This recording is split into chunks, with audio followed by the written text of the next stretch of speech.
براءة من الله ورسوله إلى الذين عاهدتم من المشركين فسيحوا في الأرض 4 أشهر واعلموا أنكم غير معجز الله وأن الله مخزي الكافرين وأذان من الله ورسوله إلى الناس يوم الحج الأكبر أن الله بريء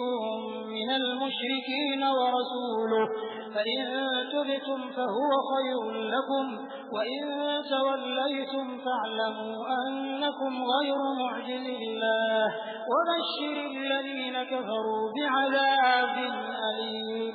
إلا الذين عاهدتم من المشركين ثم لم ينقصوكم شيئا ولم يظاهروا عليكم أحدا فأتموا إليهم عهدهم إلى مدتهم إن الله يحب المتقين